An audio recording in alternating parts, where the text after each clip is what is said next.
So welcome everybody. My name is Alicia Yeaman and I am the Petrie-Flom Center Senior Fellow on Global Health and Rights, which is a project that is jointly run with the Global Health Education and Learning Incubator at Harvard University. And this program today is a program event that the Petrie-Flom Center is doing in collaboration with the Harvard Project on Disability. And we're really very excited about this holistic examination of effects on people living with disabilities during the pandemic. So just a couple of housekeeping notes to begin with. First, we are going to have simultaneous translation. If there's any issue that you find with the translation, please put your questions in the Q&A function. Also use the Q&A function for questions after the panelists do their presentations. You can also ask questions through Twitter using the hashtag COVID disability, capital C, capital D. So I just want to say a few words about the event today. And then turn it over to my colleague at Harvard Law School, Michael Stein, who is the executive director of the Harvard Project on Disability and one of the leading experts in the world on disability law and policy that we're extremely lucky to have to collaborate with on this. So really the framing for this event is that the Convention on the Rights of Persons with Disabilities was an absolute watershed event in international law and in disability law and policy, and changed a paradigm of disability from a medical model to a model understanding disability as a product of interaction between a person and their environment. And there has been, subsequent to that, there has been enormous progress in developing domestic legislation and policies that take on this new paradigm. And yet, during the pandemic, we have seen how precarious, in many ways, that normative scaffolding and achievement has been. People living with disabilities in high-income countries and low-income countries alike have faced greater exposure through, for example, congregate settings. They've faced discrimination in access to medical care for COVID and otherwise. They've faced disproportionate penalties as a result of the responses by governments, whether that's domestic violence during lockdowns or the closure of schools and the effects on children with intellectual disabilities, whether it's moving online and the effects on isolation of people with vision impairment. So we're going to discuss an array, a cross-sectional array of these issues and effects, but really a key question is, why is it that we have seen this, what we thought was really a great watershed and landmark, and now we have seen how vulnerable it is? Is it, on the one hand, because the paradigm shift was incomplete and a moment of crisis has made us revert to old models, medical models, utilitarian conceptions?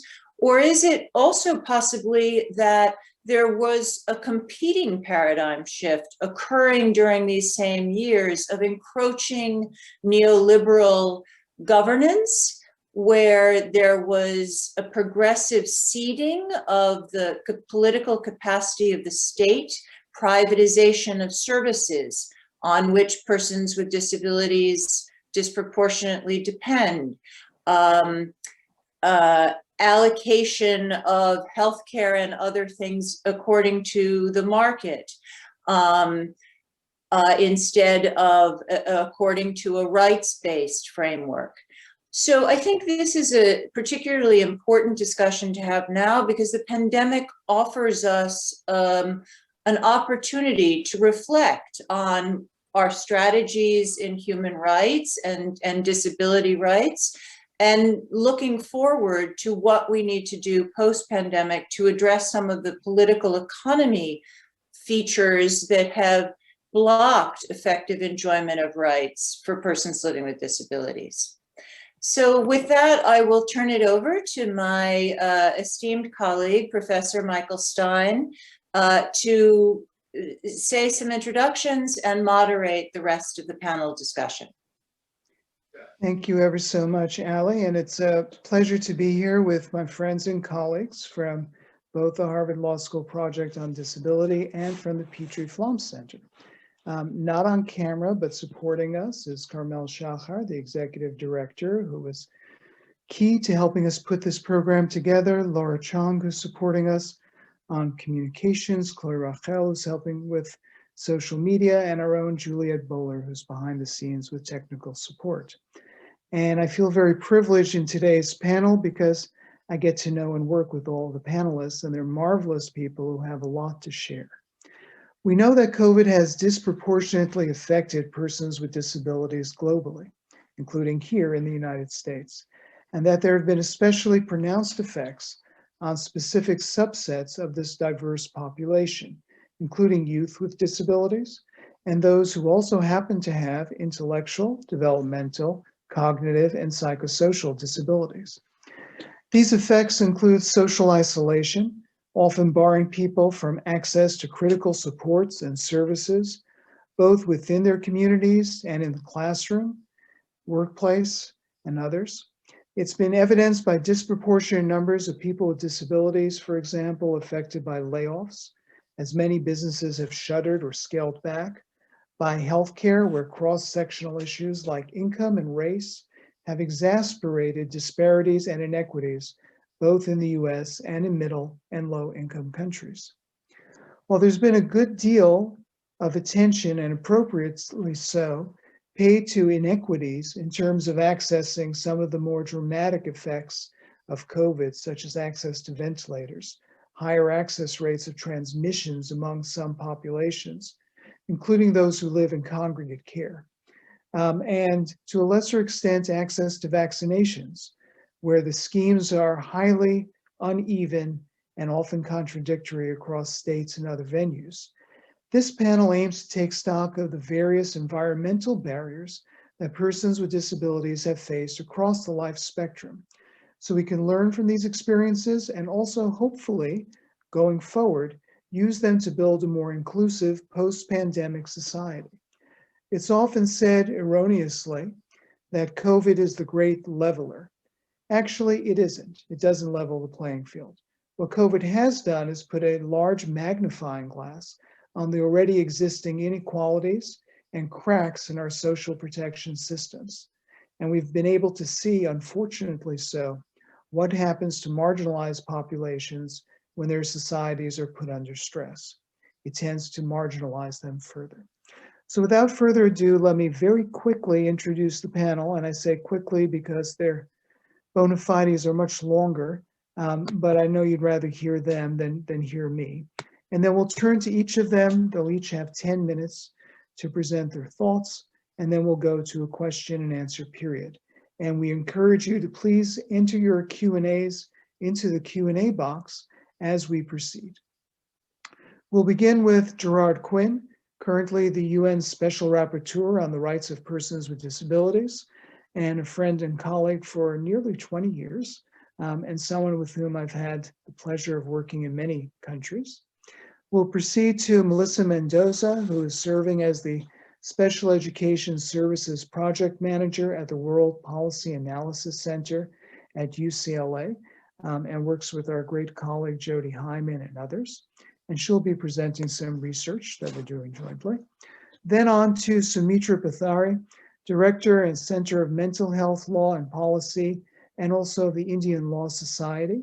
And Sumitra, I've had the pleasure of joining you in Pune, as has Jared, on occasions, and doing your important work. And Tony Phillips, Deacon Phillips, a member of the Board of Directors of the Self-Advocacy Association of New York State, and as you'll see, a marvelous, marvelous self-advocate. So Jared, let's begin with you. Thank you, Michael, and thank you, Alicia. I think this is a wonderful collaboration between Petrie-Flom and the Harvard Project on Disability. I've completed a paper about 3 months ago on this topic. I think I've shared it with Hezi, and Hezi, please don't hesitate to share it around. I have no problem with that. The paper doesn't pretend to do original research. It simply draws together the findings and the conclusions of many different bodies over the last year, including particularly Disability Rights Monitoring, which is a group that contains all of the big INGOs in the world, Women's Enabled International on the impact on women and girls with disabilities, European Disability Forum, and indeed the World Bank, and I'll come back to the World Bank's analysis shortly. When I was young, I wasted a lot of time watching Star Trek, and I do remember the Romulan birds of prey could use cloaking devices to make themselves invisible. And I always thought that one of the core objectives of the Treaty on Disability was to make people with disabilities visible, to restore to them human agency and dignity and the right to belong and be included. And that's why I really appreciate the general comment of the UN CRPD Committee on Equality. They called it a theory of inclusive equality based on recognition of the human agency of people with disabilities and their right to belong, and how states should respond with nuanced sophistication to the difference of disability, and especially change institutional arrangements and service paradigms to meet the new philosophy, so to speak. So, but even though, and this is a bit of heresy here, I'm referring to two Yale scholars, Lasswell and McDougall. If you remember, they famously posited the difference between the myth system of the law, which is this visibility thesis of the convention, and the operation system of the law. And we don't normally see the difference between the two, but during moments of crisis, during moments when there is an emergency, we do see that difference vividly and very starkly.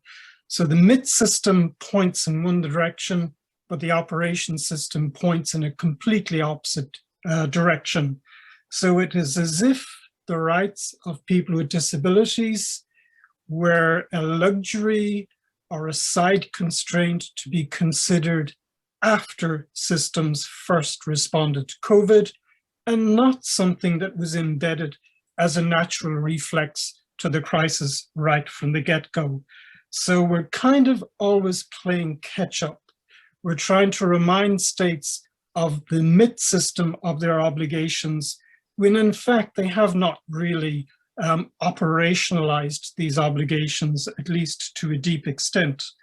In my paper, I looked at some manifestations of the old paradigm pushing itself through, particularly with respect to the lack of inclusive prevention.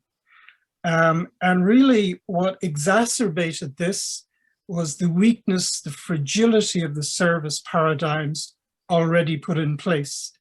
That, by the way, is the key conclusion of the World Bank last summer, that if we really want to build back better, we've got to get used to the fact that our service paradigms are not fit for purpose into the future, and they're liable to collapse at the first sign of a crisis. In terms of lack of inclusive prevention, it was pretty obvious. For example, there was no accessible information about how to avoid the disease. It was not rendered in a form that many people with disabilities could understand. Predictably, that led to problems in terms of curfews, and predictably that led to policing, let's say, overzealousness in the enforcement of curfews, and even some deaths around the world. This is reported in the DRM report about 4 months ago. There was also withdrawal of services that enabled people to live in the community. One of the starkest examples of this was the famous case in China. It's either January or February last year. Michael, you'll remember the names of the people involved here, whereby a father of a young teenager with a disability had to be hospitalized, and the teenager was left isolated with no access to medications or food, and in fact died. And that caused an upswell of volunteering in the community to try and reach people who are isolated, to make sure they had enough medication and food and so forth. And the DRM does some really good analysis of the disproportionate impact of the withdrawal of services on people in rural and isolated situations throughout the world. So also the withdrawal of services had disproportionate impact on women and girls with disabilities. And in fact, there was an upsurge in domestic violence experienced by women and girls with disabilities throughout the world. The UN called this an invisible crisis, but actually it's very visible to the people who are very directly involved.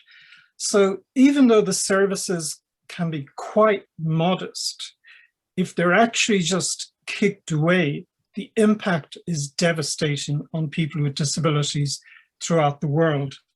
And let me flash forward and say to you that this problem of reinventing services throughout the world is one of the thematic priorities I want to pursue as UN Special Rapporteur. And it's particularly important in the context of mental health and putting into place the services in the community to enable people with mental issues to live safely and successfully in the community. So that's the first big thing. The second big thing that I focus on in the paper, or rather the second manifestation of this invisibility, was the heightened risk posed to people living in congregated settings or institutional environments. And believe it or believe it not, 1.3 million people with disabilities live in institutions in the European Union today. It's a crying shame and a blot on our conscience. What happened in institutional arrangements for people with disabilities probably happened 10 times over for older people, particularly older people with disabilities living in institutional arrangements. Services were withdrawn, key workers were withdrawn, they themselves were exposed to the disease, not their fault. They simply, for example, had to travel on public transport, which exposed them to the risk many times over. And not only were they withdrawn, but also visiting rights for parents and family were withdrawn. And not only were visiting rights for parents and family withdrawn, but they're also withdrawn from agencies that normally monitored conditions within these institutions. So it was a recipe for an absolute disaster. One of the very interesting statistics to come to light, though, was that in Sweden, which has a very high proportion of older people with disabilities living in institutions, the death rate was extremely high, but it was equally high in Denmark. And Denmark does not have a tradition of institutionalization. And they reckon the reason for that was the sheer fragility of services within the community. So you're kind of caught both ways. You were kind of caught if you're institutionalized, and you were caught if you were living successfully in the community, but depending on a service paradigm that really wasn't robust enough to survive an emergency like COVID. The last area that I focus on in the paper, and I don't focus on all areas, I don't focus on, for example, education in virtual environments and their adequacy or not, as the case may be, nor on the mental health implications. But the third area I did focus on was unequal access to healthcare services, and more particularly the rationing of ventilators. All I will say to you, for the sake of brevity, is that I was extremely impressed with the ruling from the Office of Civil Rights against the state of Pennsylvania, maybe May or June of last year. I'll just read from you one line from its settlement against Pennsylvania, because Pennsylvania had draft ethical guidelines allowing further rationalization of ventilators. They said that Pennsylvania should ensure that no one is denied care based on stereotypes, assessments of the quality of life, or judgments about a person's worth based on the presence or absence of disabilities. I found that absolutely fascinating. Of course, it does allow for more individualized assessments, which means that such stereotypes can creep back into the equation, but nevertheless, it was a fascinating jump-off point. If you want a more sophisticated analysis of this and development of it, the Australian Human Rights Commission developed very clear guidelines on rationing and when it's allowed and when it's not allowed. And apparently they've now moved on to developing a second iteration of that in the context of vaccines. So I just got a wave of the hand from Michael Stein, which indicates I'm at the end of my 10 minutes, and I will leave it there and now put on my cloaking device. While you gather your photon torpedoes, thank you, Jared, and we'll turn over to Melissa. All right, thank you so much. And I'm going to start some slides. Thank you to the team that put this together. I'm really thankful to have the opportunity to share with you all and to learn from my fellow speakers today. So as Michael mentioned, my name is Melissa Mendoza. I am a graduate student at UCLA here in California, and I have the privilege of representing the Special Education Services team from the World Policy Analysis Center. So our team includes, as Michael mentioned, Dr. Jody Hyman, Dr. Tim Brewer, Michael Stein, and also Hezzy Smith. So we started our project back in September, and we had some initial interests. We saw just how difficult it was for districts to be sharing information in real time, and as things were constantly changing and updating. And we were especially interested in how districts are serving their students with disabilities during this time, and what instructional and related service approaches they were utilizing. So we first got together an advisory committee and started that in November. We met with them in 2 groups for about an hour and a half each on Zoom. We asked them to share with us their key considerations, their suggestions for practice, what questions we should be asking in the course of this project. We did our best to have a wide range of practitioners, and so we did have occupational therapists, physical therapists, speech language pathologists, faculty from within special education, psychologists, parents, advocates, and attorneys as well. And from that meeting, we had several key considerations that came up, really. So the biggest one just being the inadequacy of the current approaches to providing these services for students. Another thing that came up was just compensatory education and considering the loss of services for students from those entering at age 3 to those exiting at age 22. And then in addition to what else is on this slide, mental health needs, caregiver support, and progress monitoring, we also had the opportunity just to hear about the multitude of factors that's currently affecting education that can include internet connectivity, whether parents are available to help their students as they're engaging in remote learning, and housing as well. So after hearing all of this from our committee, we adjusted kind of our interests and the purpose of this project. We are still interested in how districts are serving their students in this current school year, but we're also thinking about how we should be planning to support students when there are less restrictions. And so part of how we're thinking about this is considering school year next year, 2021 to 2022, but also just in general, as those restrictions are removed, how should we be supporting our students? So there are 2 ways that we are hoping to answer these questions. The first is through an internet survey, and the second is through interviews. With our internet survey, we're polling publicly available information from district websites that is related to the instructional services for this year, instructional models, and then also special education services, and are also going to, or have polled the news updates as well. So any information that may be related to COVID positive cases or changes in models, that helps to really illuminate what is currently happening.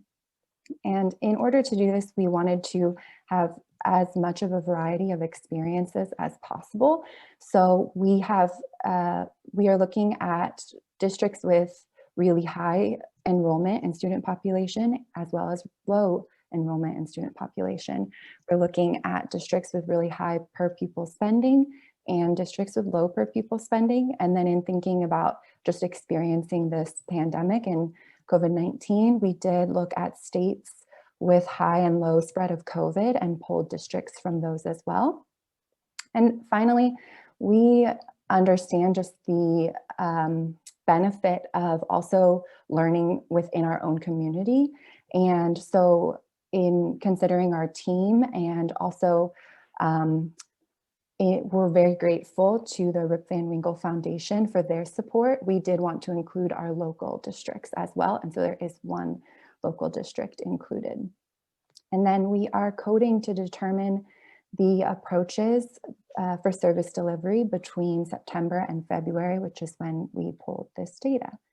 So we are also interested in interviews and just really learning insight from people who are currently practicing. So we are interviewing district leaders and practitioners who can speak both to the current approaches and future considerations. So that is the focus of those questions, what they are learning, what they're doing this year, and how that's impacting how they're planning for next year.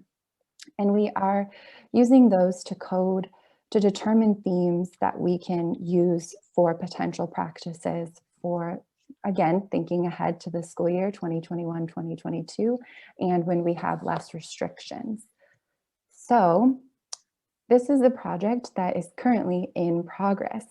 Where we're at right now, we have completed our internet survey data collection, and we're in the process of beginning that coding.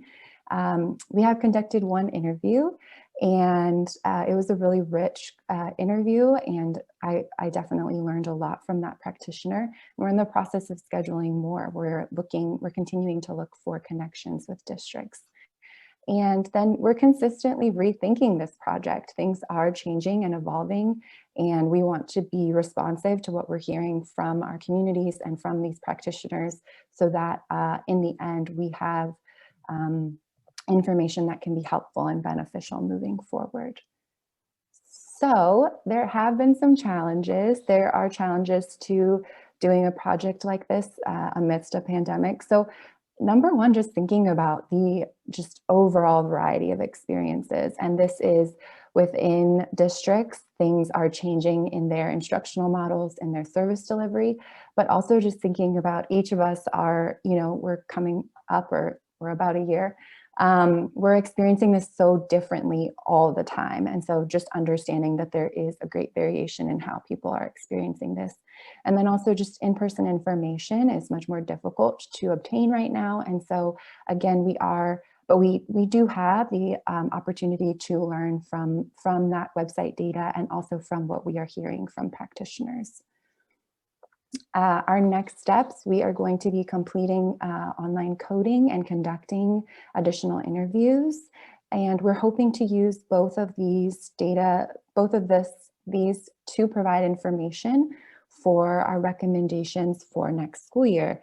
We would love to be able to share this information with districts and communities. And so we plan on using this information to provide that input. I can share with you some of the initial findings from this project. Again, there's just such a variance in what's available as well online. So there are some districts who have protocols and documents that are, 3 pages about their reopening to 75 pages. There are some who include a paragraph or a few sentences about special education services. And there are some instances where that can be a 60-page document. So there's just a lot of information to go through and to learn from. And also there are some cases where there's not as much information to use. But we are able to see the current approaches to instructional models, which include, both there are situations where there's an option for in-person and remote learning. There are times where certain student groups are prioritized for return, remote learning, and then also hybrid models. I think I also saw the wave. So just to finish off, these are some of the things that we have heard from that committee and also from that interview that are ways we've had to adapt, but may be helpful moving forward. So just the opportunity for collaboration virtually, for access to different therapies.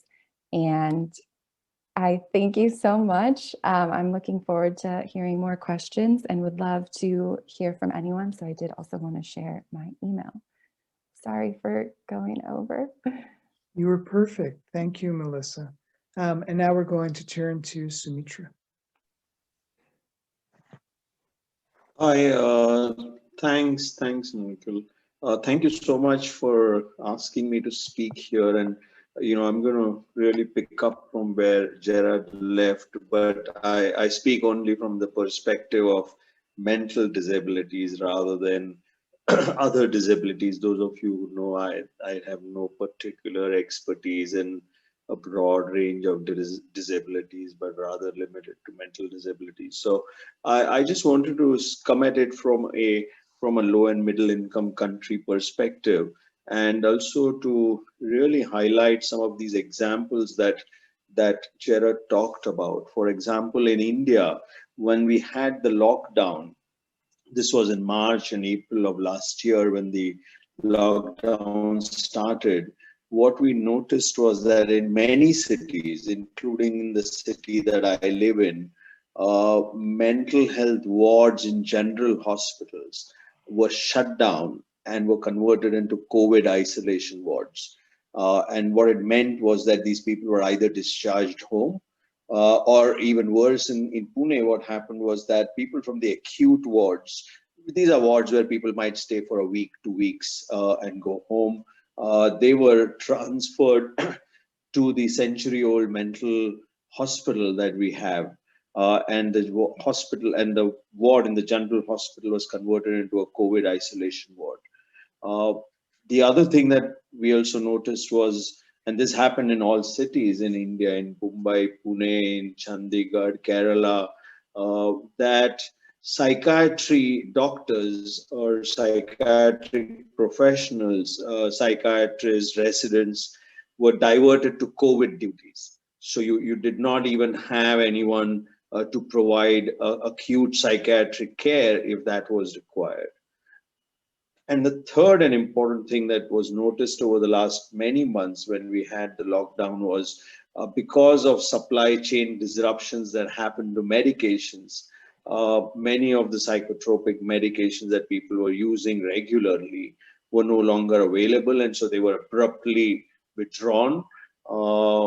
And as a result, there was many anecdotal reports of people suffering from relapses of their condition.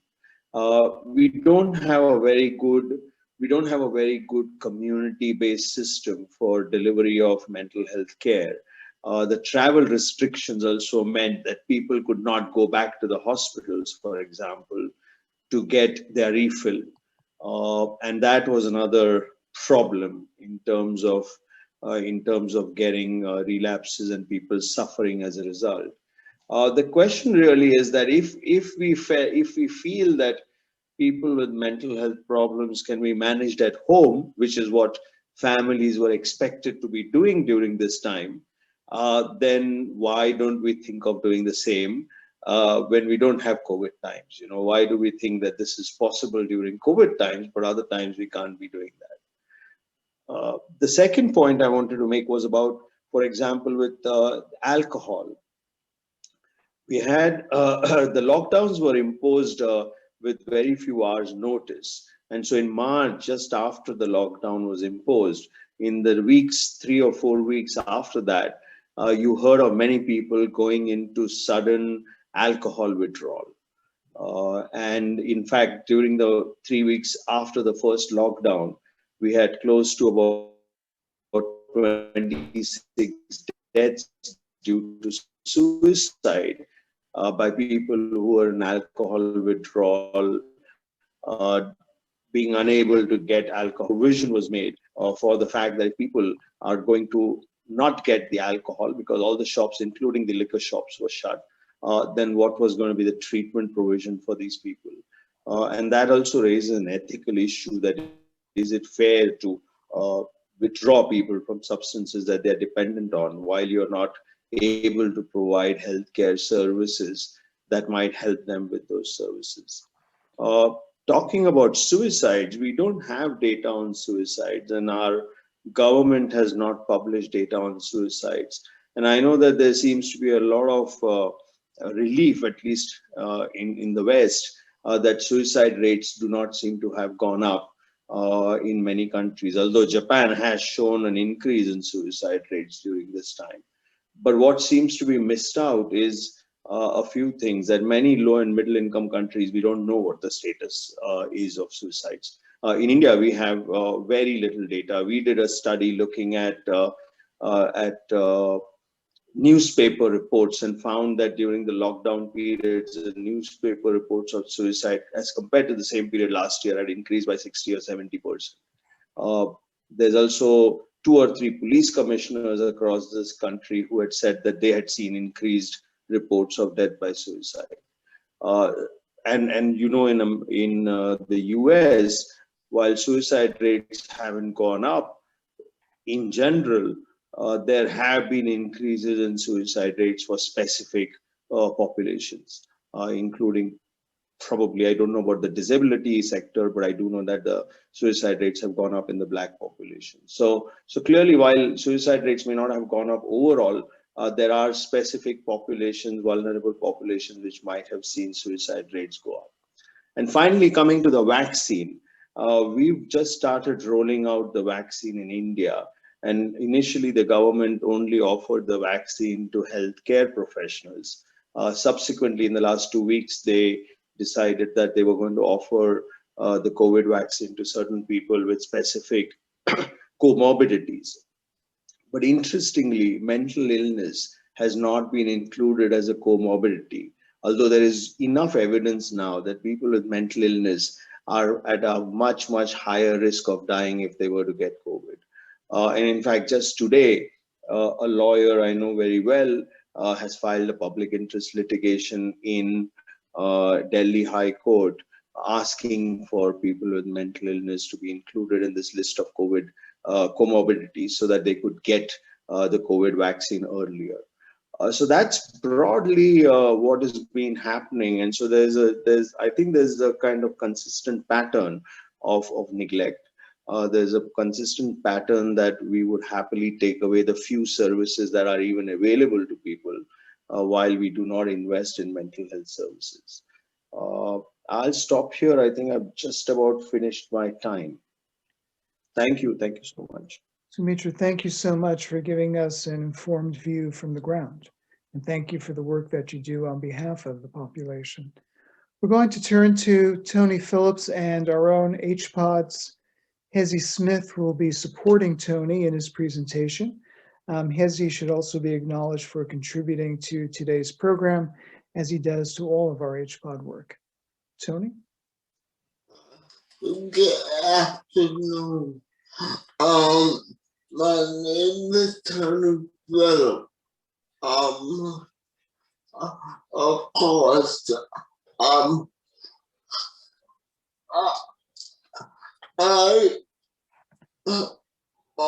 want to tell you what I'm feeling. Abby, can you help me, please? Sure, Tony. So next slide. Yeah. Laura, I did not choose to be sent to this nursing facility. Well, really, I came here because I live in Manhattan, and my sister, they live up here.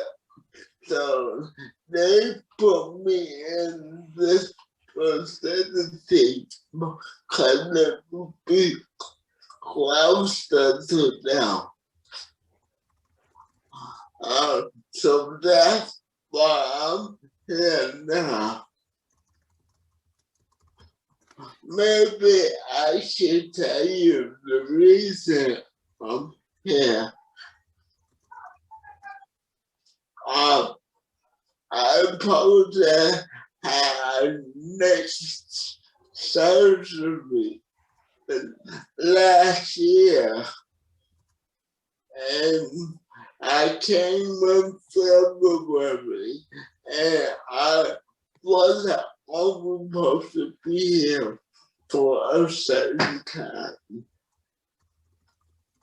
Let's move on. Next slide, Laura. I did not choose to delay my operation by 8 months. I did because of the offense came in, they had stopped everything. Even the nursing home, they say, well, you're not going to your doctor's appointment because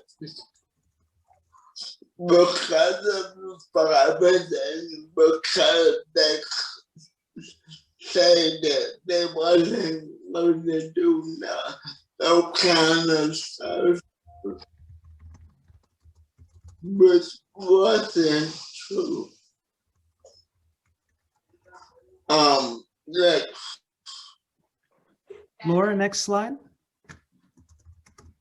I had to advocate for a long time to get another doctor's appointment.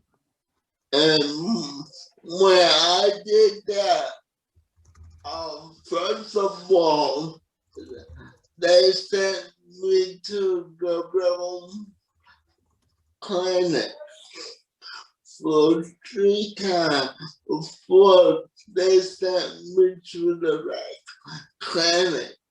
And I had that come with me, but Handy said he couldn't make it. But thank you, whatever happened, Handy was able to come with me. And when he came with me to the clinic, again, they had sent me to the wrong clinic. And had you asked me about Tony, do you want me to see, can I help you get to the right clinic? I said yes. And he helped me talk to the supervisor. And as supervisor, well, I'll make you an appointment for the next day. All right. Next slide, Laura. I had to advocate just to have a good x-ray done. Yeah, because when I went in for my x-ray, all right, they did the x-ray, but the x-ray was messed up. And they showed it to Hattie, and Hattie said, wait a minute, the man cell phone was going on, and it was messed up. And they said, well, we can't do another one. And had to help me, you know, take an X-ray. I'm busy.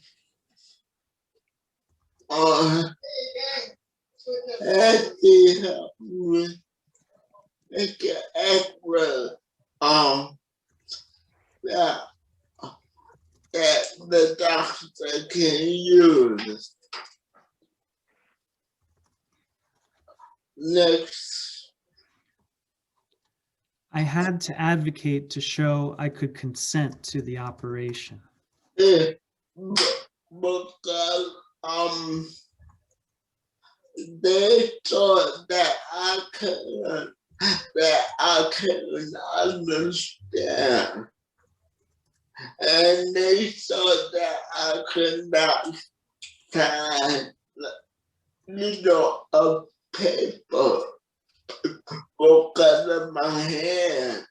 But again, had to help me. And really, they didn't hesitate to even, you know, help me because they had some agreement about, well, he's not your family. And I had to tell them that, well, he is a representative that I want to help me. So, you know, I pick him. Alright, and they said, well, okay. And they let him help me sign the paper. That's it. Next slide. Oh, I have to keep on advocating to get back home. but I'm supposed to go home between May and June. I've been working on seeing the social worker for almost a month and a half, and I haven't seen her yet.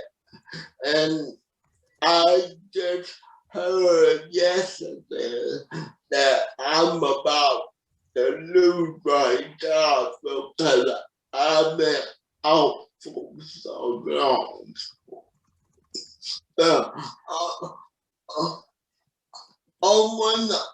I really want to make a less content.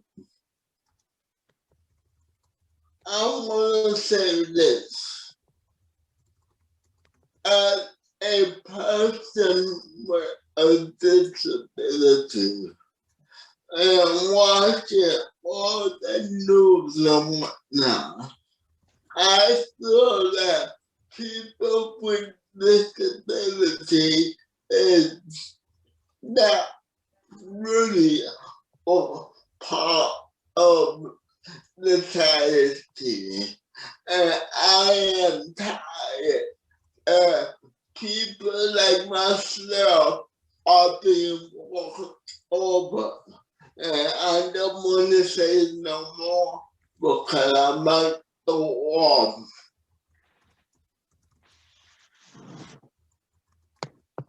And Tony, your last slide. In the pandemic, people are making a lot of decisions for people with disabilities. Oh, yeah. Again, like I said before, my mind is a good mind. It's people who really don't understand people with disability. Like, even here, I'm right here.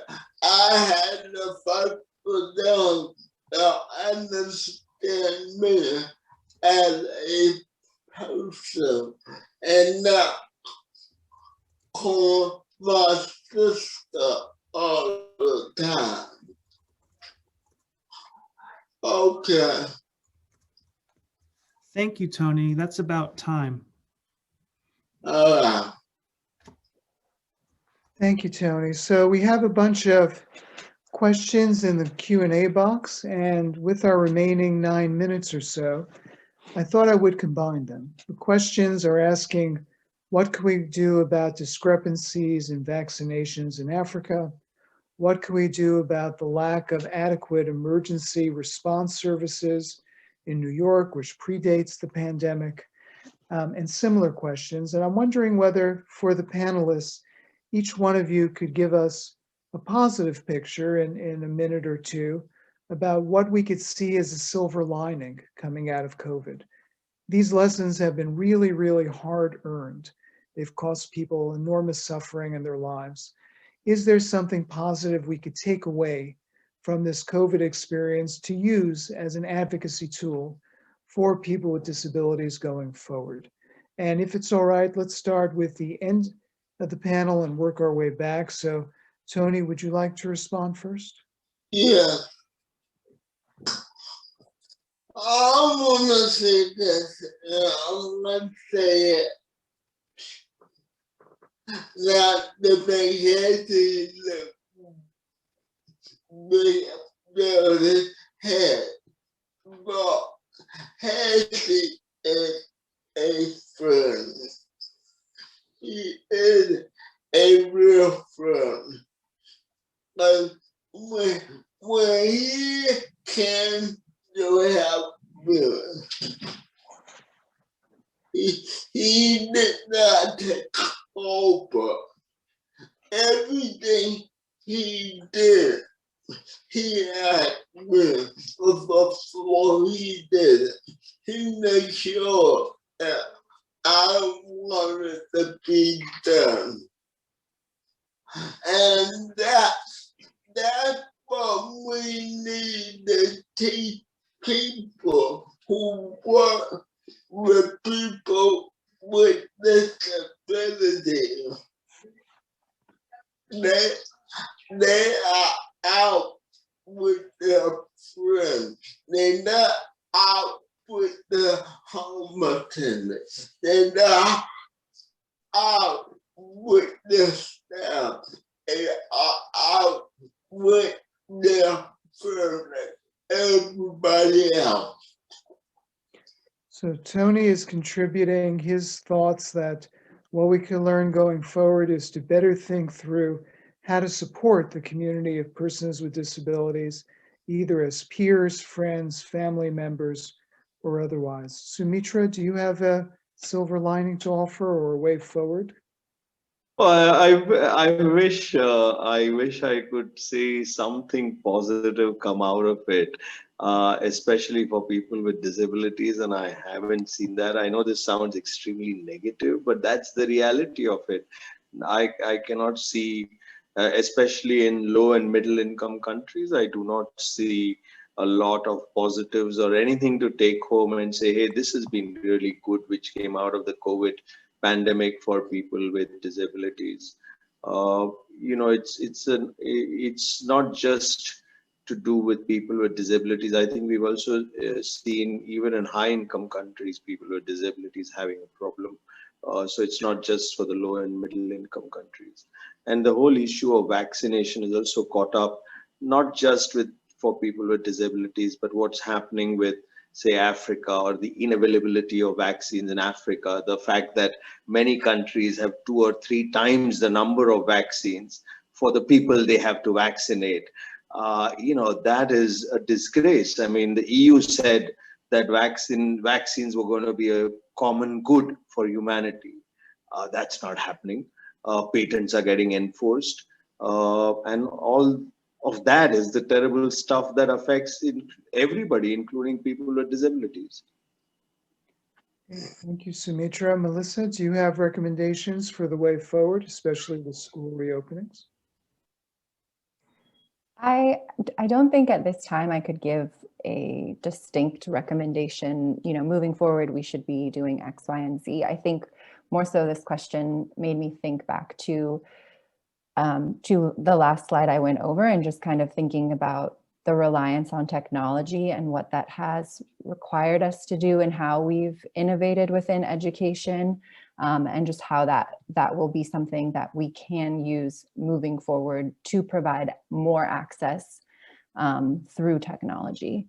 But yeah, I don't think I could give one at this time other than that. And I'm not sure it's a silver lining as much as something potentially that we have learned and or gained through our use of technology.